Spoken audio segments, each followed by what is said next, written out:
So I think we're sort of like delving into talking about what justifies a return set in general and what makes good return sets in general. Is it good to pivot to that from where we are here?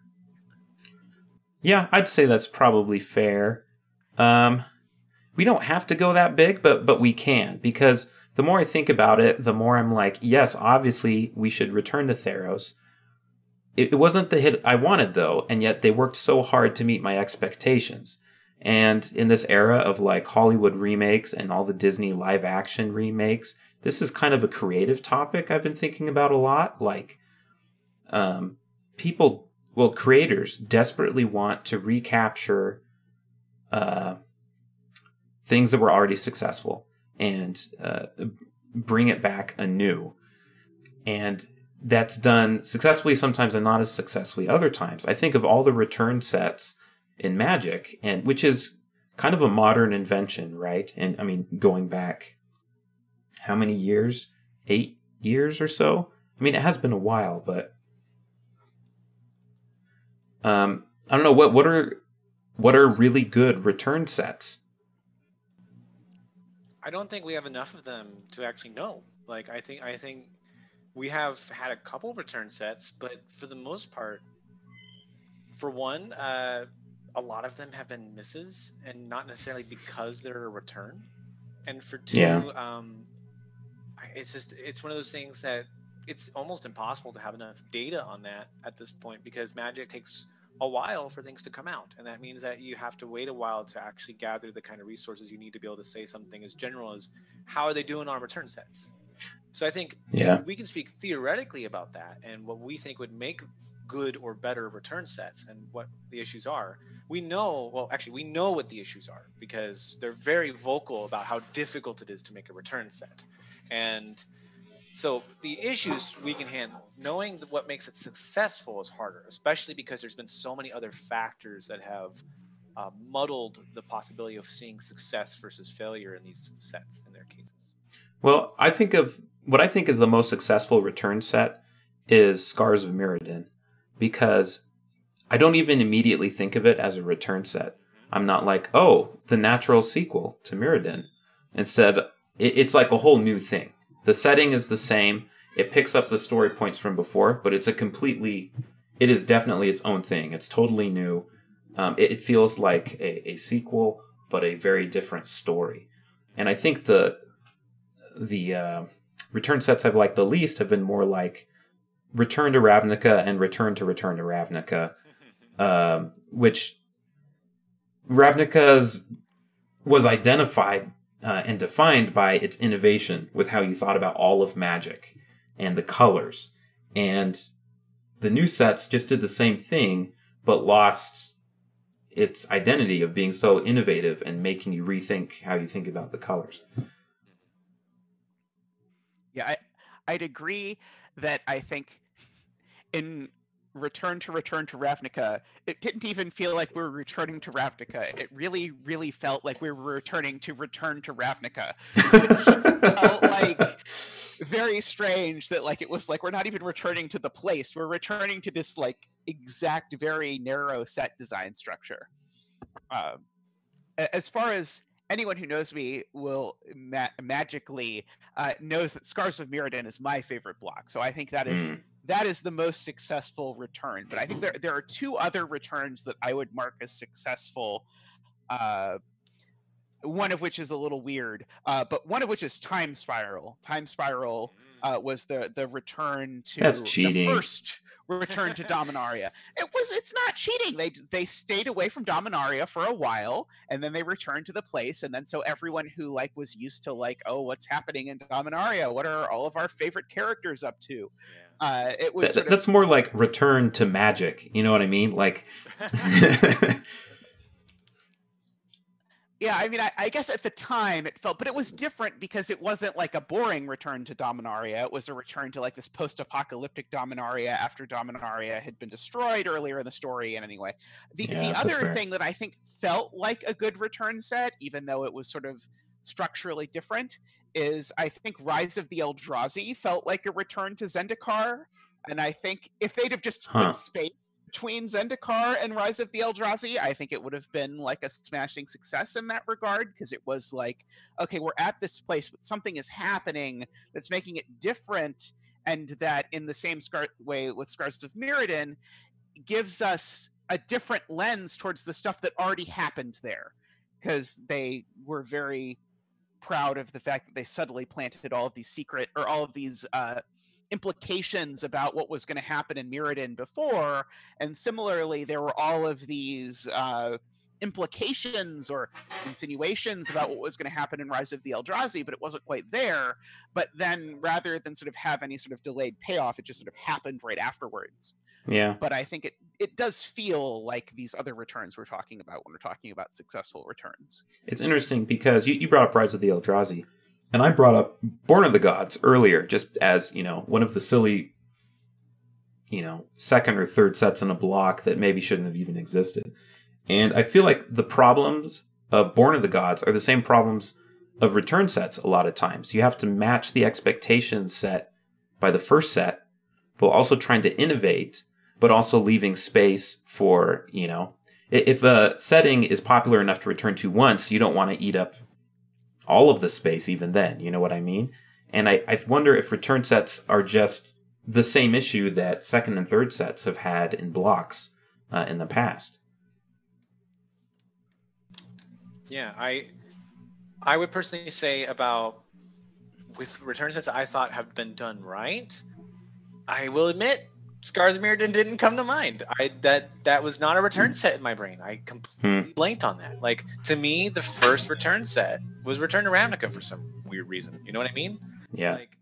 Like, that was a blank, and I think it's exactly because Scars of Mirrodin has a lot in its favor, which is one, Mirrodin was ancient by Magic design standards. That's true. Scars of Mirrodin was basically the proto Innistrad that nobody officially recognizes as proto Innistrad.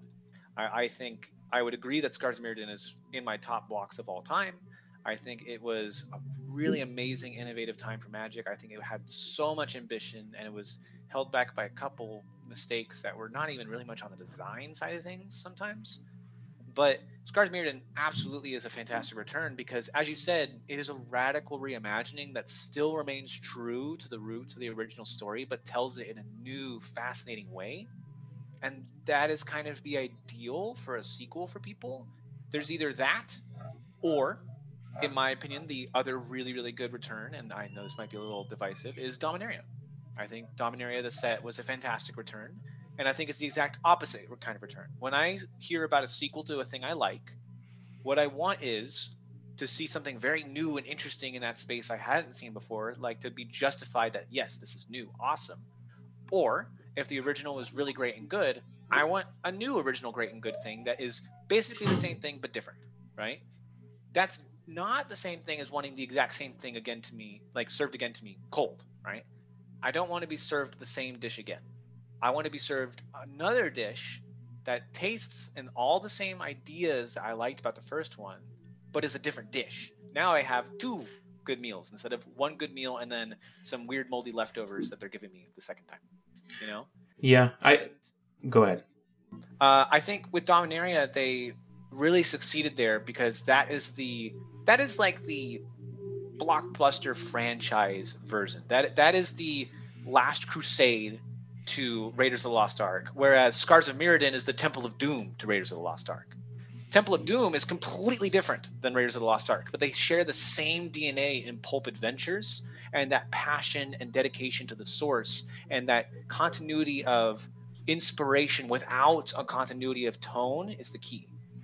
But Last Crusade was the return to form, where it's, again, continuity of tone, continuity of character, continuity of adventure. It's back to the same pulp sources, but it's a radically new adventure with new characters and new conflicts, but it's still the same good feel you had from the first Indiana Jones movie.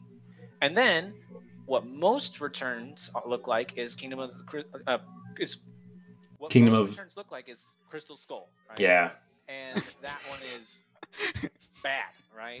That is because Elspeth can't run. it is that it's the worst of both kinds of return, which is they changed all these things without understanding that those changes were not preserving what they were looking for. And then they kept a bunch of things that they should not have kept. And it results in just this floundering return. And I think most returns in Magic have felt a little more Crystal Skull, because I think the inherent difficulties of return are really difficult to face. And it really, really helps when your original source material feels radically past and different, which is exactly the connective tissue between the stuff that I was saying I liked and the sets that Tommy chose. And that makes me wonder if they should be doing return sets to like homelands and like really old things that when they update it, it's going to feel fresh. The problem is sets from so long ago, people are not clamoring for returns to those sets. And you were talking about the storytelling issues of telling a story through cards. And I think Wizards has correctly realized, the best way to tell stories is through our setting. And I think that's why they have to keep doing these return sets, because, that's just the best way to tell a narrative story. If they have a setting that they know players enjoy, players already resonate with it, that's how you're going to get better narrative gameplay through players' heads and through the game. But it's a tough nut to crack, but I think they're going to have to keep doing it, because I'm pretty sure it makes them a lot of money. Like, there's a reason they keep doing these returns, even though they are probably internally admitting to themselves there's just not a lot of innovation here, or not enough.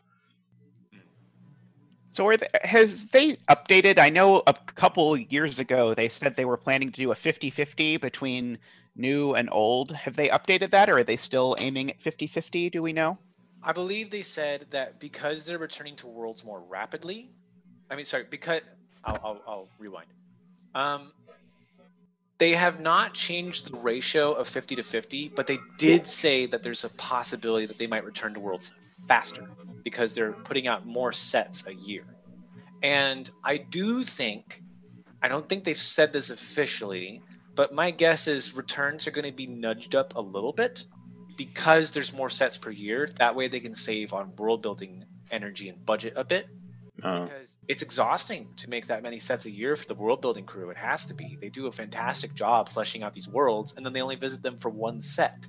And that's really difficult when they can't use all that energy and depth they've put into it to the fullest extent, because a single set cannot explore the world to that degree, I think.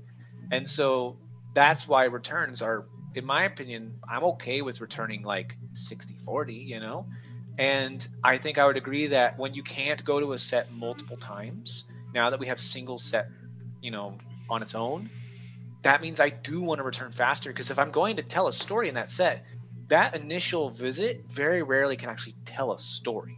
Most often it's just introducing the world. It's just all act ones. And, people don't want a year full of act ones without knowing what happens next. Yeah, exactly. The number one problem of Magic in terms of narrative is that Magic moves at a geological scale compared to most media, in that you have to wait 7 years to return to a set sometimes. I will be frank, sometimes I'm just will I even still be playing Magic in 7 years? Where will I even be in 7 years, right? Yeah. I'm so excited for this right now. What's going to be going on 7 years from now? And that's really weird to think about, that Magic moves at such a pace. And it's a difficult consideration when it comes to the story, and I think that they're moving the story in ways that make that harder. And so it's interesting that we're talking about this so much, the narrative side of design, because one, I don't really most Magic designers or amateur Magic designers don't really think about the narrative so much, and we're going to talk more mechanically, but it's so important to return. You don't usually return to a set just because it has good mechanics. If you want the mechanics, you return the mechanics. You return to a set because it's the world that people liked. Yeah. Yeah, the biggest, most important part of a Magic card is the art. Yeah. I wonder if maybe they need to sort of split the difference between the way they used to do things.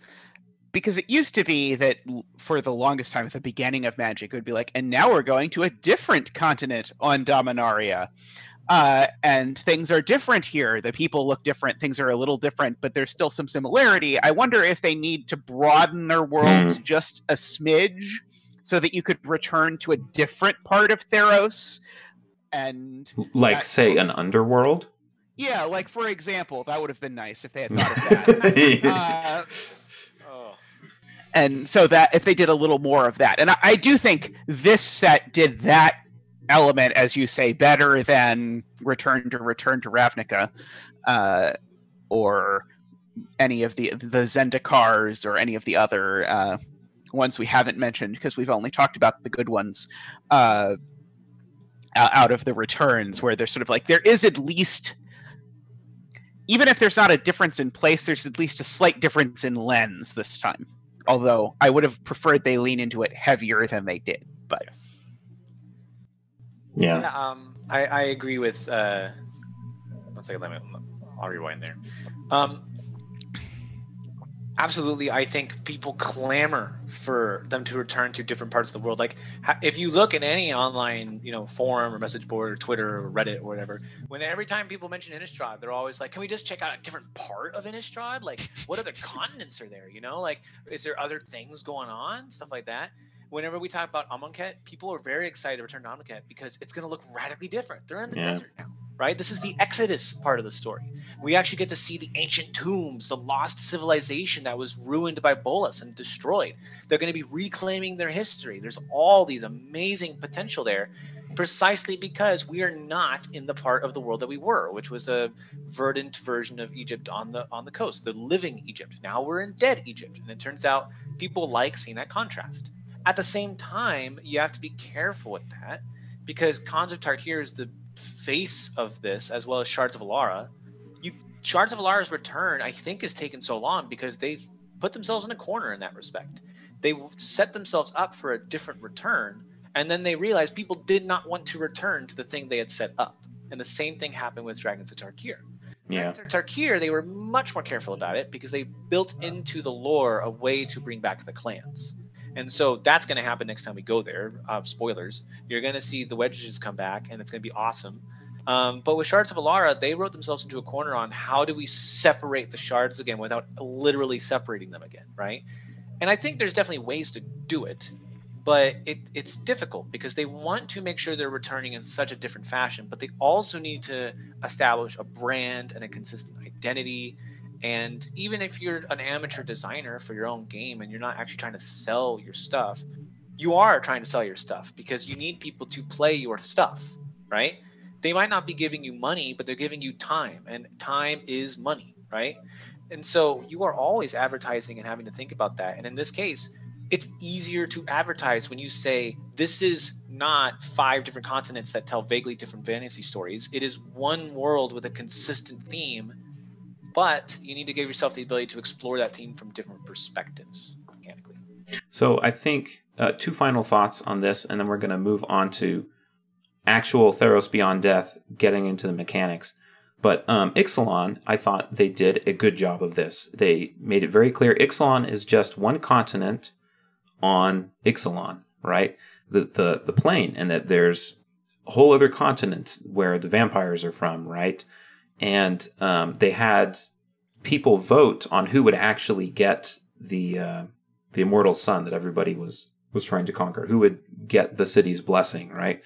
And that is going to affect how they return to that set, and we're going to see the Sun Empire invading this whole continent of the world that we didn't see at all before.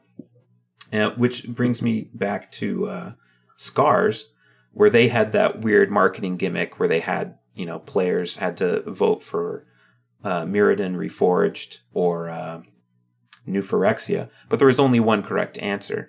But I think the answer might be, if you wanted to do something like that again, where you wanted players really invested in the return, you get them to do some kind of democratic thing where, like, you look at the decks that win FNM, and that's a vote for, your faction that wins the plane or that affects the world a certain way.